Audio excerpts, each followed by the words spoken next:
أعوذ بالله من الشيطان الرجيم. بسم الله الرحمن الرحيم. قل إن كنتم تحبون الله فاتبعوني يحببكم الله ويغفر لكم ذنوبكم والله غفور رحيم.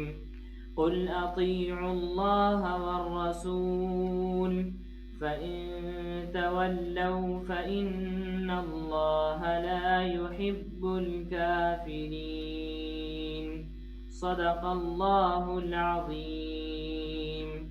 الحمد للہ رب العالمین والصلاة والسلام علی سید المرسلین وعلی آلہ واصحابہ الغر المیامین. اعوذ باللہ من الشیطان الرجیم. بسم اللہ الرحمن الرحیم. قل ان کنتم تحبون اللہ فاتبعونی یحببکم اللہ ویغفر لکم ذنوبکم واللہ غفور الرحیم.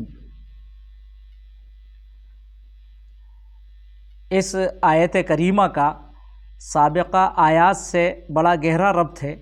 اس سے پیشتر آیات میں اللہ کی طرف سے یہ بات فرمائی گئی ہے مسلمان کافروں سے موالات نہ رکھیں، مسلمان کافروں کو دوست نہ بنائیں، اور جو ایسا کرے گا اس کا اللہ سے دوستی کا کوئی سروکار نہیں ہے.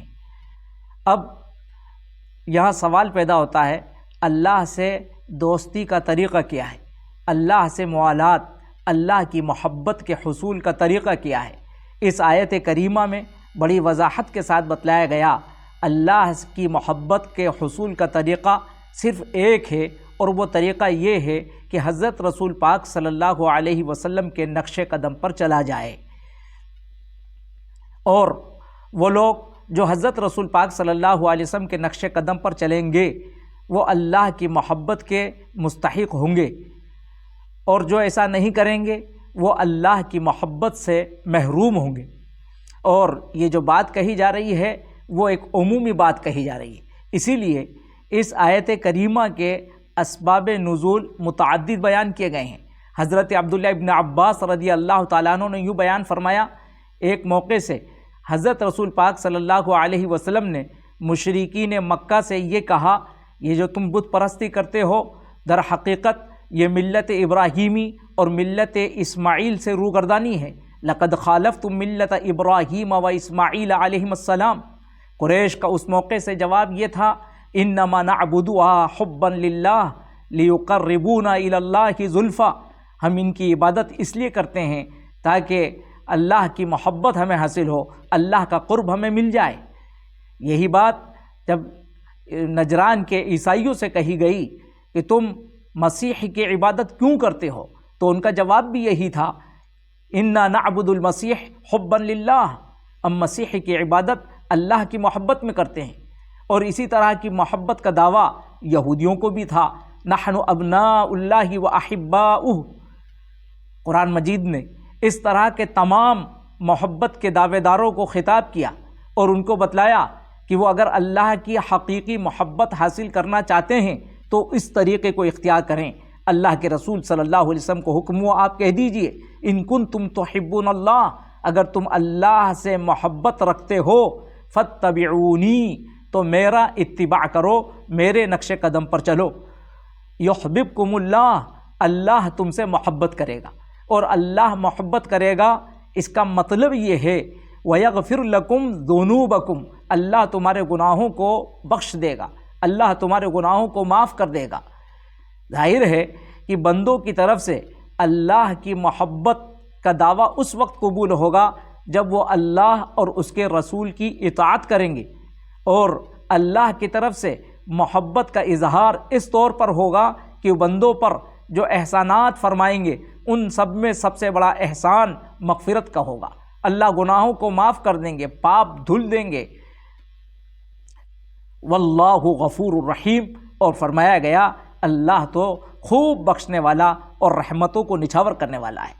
جب بڑی قوت کے ساتھ اللہ کے رسول صلی اللہ علیہ وسلم کی طرف سے یہ بات کہی گئی تو بعض لوگوں نے یہ کہا، اور بطور خاص مشرکین نے یہ بات کہی کہ اللہ کے رسول اپنا اتباع کرا کر وہ یہ چاہتے ہیں کہ ان کا مقام وہی ہو جائے جو عیسائیوں کے نزدیک حضرت عیسیٰ کا ہے۔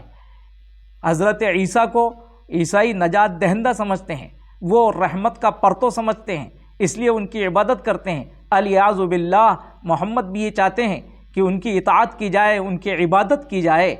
قرآن مجید میں اللہ کی طرف سے حکم ہوا کہ آپ ان کو بتلا دیجئے، فاتبعونی کا مطلب یہ ہے قل اطیعوا اللہ والرسول، آپ ان سے کہیے اللہ اور رسول کی اطاعت کرو۔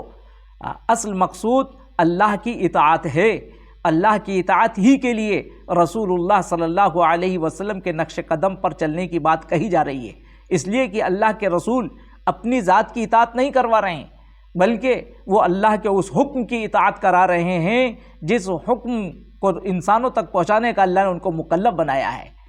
لہذا یہاں اللہ کے رسول صلی اللہ علیہ وسلم کا جو مقام اور مرتبہ ہے اس کو ذکر کیا گیا، اطیعوا اللہ والرسول، یہ کہا اللہ اور رسول کی اطاعت کرو۔ یہاں اطیعوا اللہ و محمد نہیں کہا گیا، محمد کی اطاعت مقصود نہیں ہے، رسول کی اطاعت مقصود ہے، اور محمد صلی اللہ علیہ وسلم اللہ کے رسول ہیں، اس لیے ان کی اطاعت کی جائے۔ اور پھر بڑی قوت کے ساتھ یہ بات بھی کہہ دی گئی، فَإِن تَوَلَّوْا فَإِنَّ اللَّهَ لَا يُحِبُّ الْكَافِرِينَ، اگر تم روگردانی کرو گے، یعنی اتنی وضاحت کے بعد بھی اگر کوئی اللہ کے رسول صلی اللہ علیہ وسلم کو آئیڈیل نہیں بناتا، ان کے نقش قدم پر نہیں چلتا ہے، تو پھر صاف اعلان ہے اللہ ایسے کافروں سے محبت نہیں کرتا ہے، اللہ بھی ان کو محبوب نہیں رکھتا ہے۔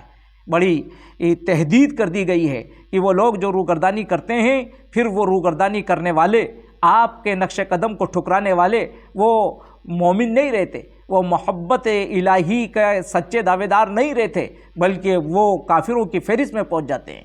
اللہ ان کو کافروں میں شمار کرتا ہے، اللہ پھر ان سے محبت نہیں کرتا ہے۔ بہرحال ان آیات میں بڑی رہنمائی ہے سارے انسانوں کے لیے، اور ہم مسلمانوں کے لیے بھی۔ اللہ کے یہاں محبت کا دعویٰ محض زبانی اور خیالی وہ معتبر نہیں ہے جب تک کہ عمل سے ہم ثبوت فراہم نہ کریں۔ لہٰذا ہمیں بھی اپنی زندگی میں جہاں اللہ اس کے رسول کی محبت کے ہم دعوے دار ہیں، ہمیں عمل سے اس کا ثبوت فراہم کرنا چاہیے۔ اللہ کا یہی قانون ہے، جو اللہ کے رسول صلی اللہ علیہ وسلم کا اتباع کرے گا، عملی زندگی میں آپ کو اسوہ بنائے گا، وہی حقیقتاً اللہ کی محبت کا مستحق ہوگا۔ اللہ ہم سبھی لوگوں کو اللہ کے رسول صلی اللہ علیہ وسلم کے نقش قدم پر چلنے کی توفیق عطا فرمائے، آمین یا رب العالمین۔